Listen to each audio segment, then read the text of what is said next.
morning. Welcome to Morning Java. As always, brought to you by GetGo Cafe and Market, where they want you to try the lunch menu, burgers, hot dogs, subs, all the things that you want to fill up during the middle of the day. John, do you have a favorite over at GetGo? The Pilgrim, which is on borrowed time now that we're past Thanksgiving. So yeah, but I do like it. I would like to lobby GetGo to put it on the menu 12 months out of the year. College basketball has a rule that you're allowed to leave after 1 year. Yep. It's the one and done rule. Yep. And they've talked about changing it. They've talked about not changing it, making it maybe make them stay 2 years, or make them stay to their senior year. Go right to a developmental league, something. Right. Yeah, there's all kinds of different things. Right. The ESPN ran the wouldn't watch list. Top 10 guys. There was one senior on the list. One senior. One senior player on that list.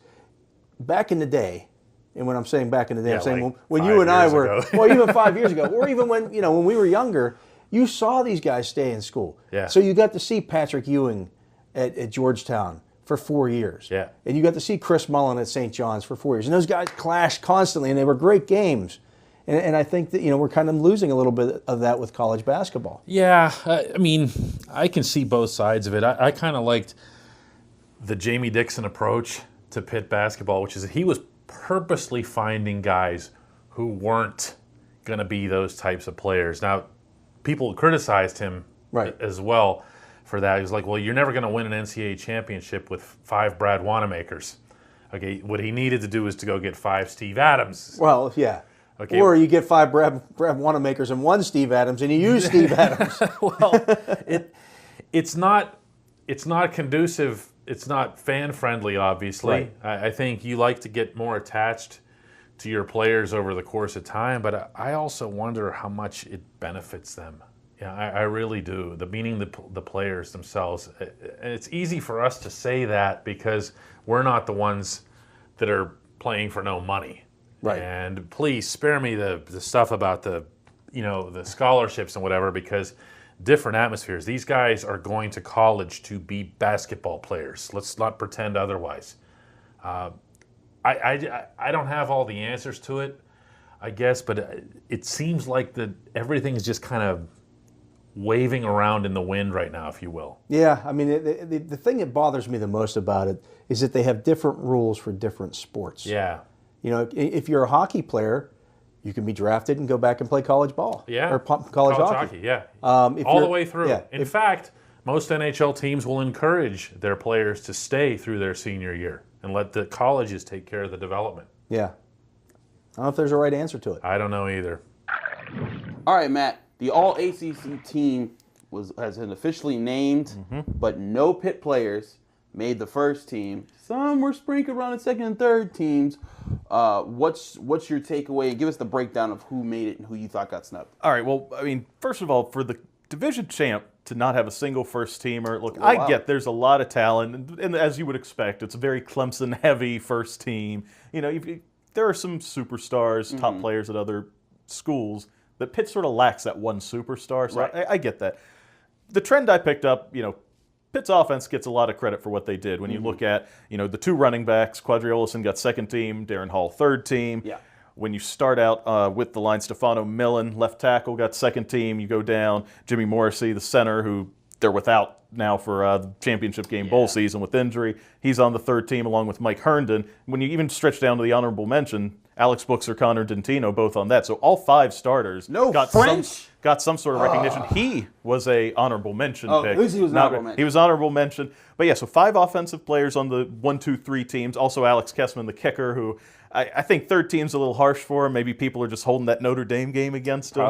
Probably. But how many kicks? How many 50-plus yard kicks did he have? 4. Wow, So, that's impressive in college. Yeah, especially kicking at Heinz Field, which is another story. not as hard as it used to be since they sort of closed up the one end, and they've definitely improved the turf since the early days of Heinz Field. But I could see how the Panthers might be a little aggrieved with the lack of individual accolades, but at the same time, they've been pretty good all season about putting team before individual. I mean, you have a quarterback that's swallowed his pride and gone with throwing 11, 12 times at most in some of these games because they're winning, and Pitt's fine with that.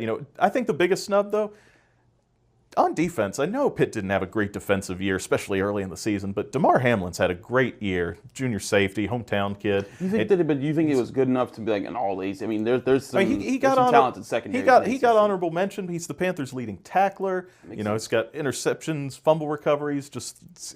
When there's been big plays, he's usually around them. And I remember this at Central Florida too.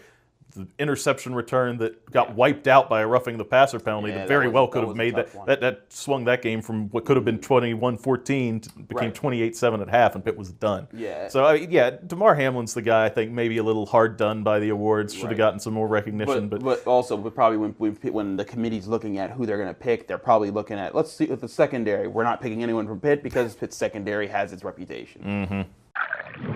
All right, John, we're going to talk a little bit about voting, and no, we don't bring politics onto the site, so let's keep that out of it.